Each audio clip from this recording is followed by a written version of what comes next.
সকলের কাছে ক্ষমা প্রার্থনা করছি এবং আমরা চাই যে মিডিয়া সেক্টর থেকে শুরু করে বিভিন্ন যারা ফেসিবাদের অংশ ছিল তাদেরকে বিচারের আওতায় আনতে হবে এবং এটা একটা স্বাধীন মিডিয়া কমিশন গঠনের মাধ্যমে বাংলাদেশ সরকার নির্বাচনের আগে উদ্যোগটা নিয়ে তাদের বিচার প্রক্রিয়া সম্পন্ন করবে। ৭১ টিভিতে আমরা যখন আন্দোলন করতেছিলাম, ক্যাম্পাসে আন্দোলন করতেছিলাম, তখন একটা সময় কিন্তু আমরা ভয়পাত করেছিলাম। আরও অনেকগুলো টিভি চ্যানেল ছিল। তবে আমরা সরকারকে আহ্বান জানাবো যে একটা স্বাধীন তদন্ত মিডিয়া কমিশন গঠন করা হোক। যেহেতু এখন যিনি আমাদের তথ্য উপদেষ্টা রয়েছেন তিনি ছাত্রদের মধ্য থেকে এসেছেন, তো ওনাদেরকে এই পালসটা আরও বেশি করে বুঝতে হবে। দ্রুত একটা মিডিয়া কমিশন গঠনের মাধ্যমে বিচারের আওতায় তাদেরকে আনতে হবে। আমরা জাতীয় নাগরিক পার্টির পক্ষ থেকে এই কাজটা করে থাকবো ইনশাল্লাহ। আমরা একটি বৈষম্যহীন বাংলাদেশ গঠন করতে চাই, এটা আমাদের ক্লিয়ার মেসেজ। এবং সেই ক্ষেত্রে সোশ্যাল অ্যাসপেক্টের ক্ষেত্রে আপনাদের যে যে নতুনভাবে উদ্ভাবনী যে শক্তিমত্তাগুলো রয়েছে সেগুলোর সাথে আমরা পার্টি আকারেও কাজ করব। আমরা আপনাদেরকে উপরে তুলে দেওয়ার চেষ্টা করব। আমরা আপনাদের হলো সার্ভেন্ট হিসাবে কাজ করব, আমরা আপনাদের রুলার হিসাবে ইনশাল্লাহ কাজ করব না। বিদেশি যখন আমাদের বন্ধুরা এসেছিল এই গণ অভ্যুত্থানের পরে, তারা আমাদেরকে জিজ্ঞেস করেছিল যে আপনাদের পলিটিক্যাল পার্টির আপনাদের সামনের পলিসিটা কি হবে। সেখানেও আমরা বলেছিলাম বর্তমানে যারা ক্ষুদ্র এবং মাঝারি উদ্যোক্তা রয়েছে গত 15 বছরে তারা অনেক বড় ধরনের নির্যাতনের শিকারের মধ্য দিয়ে গিয়েছে। শুধু দলের নির্দিষ্ট কর্মীদেরকে বিভিন্ন জায়গায় পুরস্কার দেওয়া হয়েছে, দলের নির্দিষ্ট কর্মীদেরকে বিভিন্ন ব্যাংক লোন দেওয়া হয়েছে, যাদের কোনো একটা কোম্পানির কোনো ফরম্যাট নাই, কোনো কিছু নাই, বিভিন্ন একটি ডাইনাস্টিক পলিটিক্সের সাথে ইনভলভমেন্ট ছিল, তাদেরকে সেখানে নিয়ে হলো আঙ্গুল ফুলে কলাগাছ বানানো হয়েছে। বিভিন্ন যে রাজনৈতিক কালচার রয়েছে সেগুলো থেকে মুক্ত করে আপস্কেল করার জন্য, ব্যবসায়িক কর্মকাণ্ডে অংশগ্রহণ করার জন্য আমরা একটা অ্যাসোসিয়েশন গঠন করি, ন্যাশনাল এসএমই অ্যাসোসিয়েশন, যেটার মাধ্যমে চাচ্ছি যে ক্ষুদ্র এবং মাঝারি যারা উদ্যোক্তা রয়েছে তাদের একটি বড় ধরনের পলিটিক্যাল সাপোর্টও দরকার হয়। পলিটিক্যাল সাপোর্টটা এই জন্য প্রয়োজন হয় যারা পলিসি লেভেলে কাজ করে ওইখানে পলিটিক্যাল স্টেক হোল্ডার বড় একটা অংশগ্রহণ থাকে।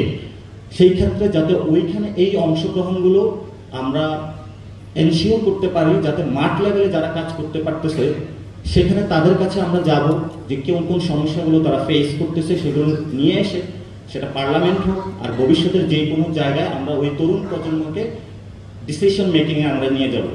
তখন তারা তাদের যে অবস্টাকেলগুলো ফেস করেছে সেই জায়গাতে তারা যদি কাজ করতে পারে, আরও যারা বাংলাদেশে নতুনভাবে স্বপ্ন দেখছে যে ক্ষুদ্র এবং মাঝারি উদ্যোক্তা হওয়ার জন্য, তাদের জন্য পাথওয়েটা অনেক বেশি ইজি হয়।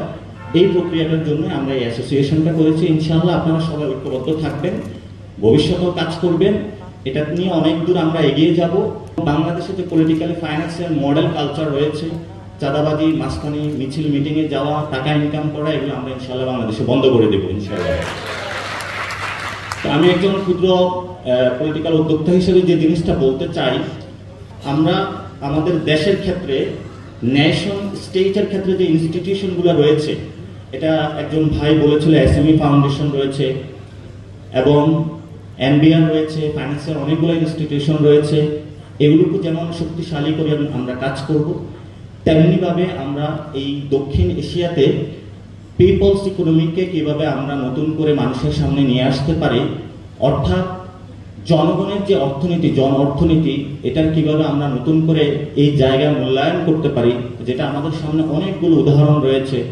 চায়না রয়েছে, ভিয়েতনাম রয়েছে, তারা আমাদের সামনে গার্মেন্টস ব্যবসা শুরু করেছে, তারা অনেক দূর এগিয়ে গিয়েছে, কিন্তু আমরা এখনো সেই জায়গাতে স্ট্রাগলিং করতেছি। আমরা কেন পারতেছি না?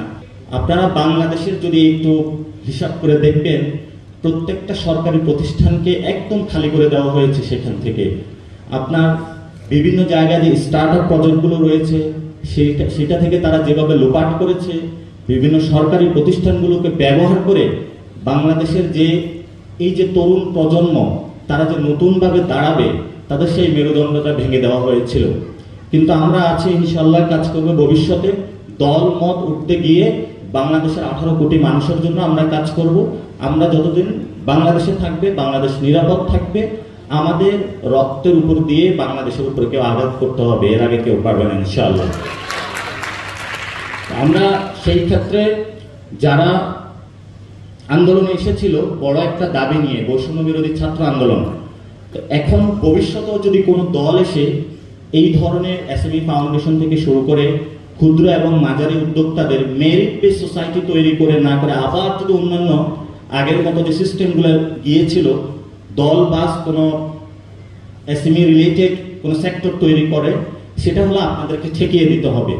এবং আমরা চাই একটা ফেয়ার জাস্টিস বেসড সোসাইটি, যেখানে মেরিট বেসড হবে। কোনো দলের সাথে অ্যাফিলিয়েটেড হওয়ার কারণে, কোনো ব্যক্তির সাথে অ্যাফিলিয়েটেড হওয়ার কারণে, কোনো পরিবারের সাথে অ্যাফিলিয়েটেড হওয়ার কারণে সে যে সুযোগটা পাবে সেটার আমাদের বাংলাদেশে কবর রচনা করে দিতে হবে। আমাদের একমাত্র ভিত্তি হবে মেরিট। যে যতটুকু মেরিট বেসড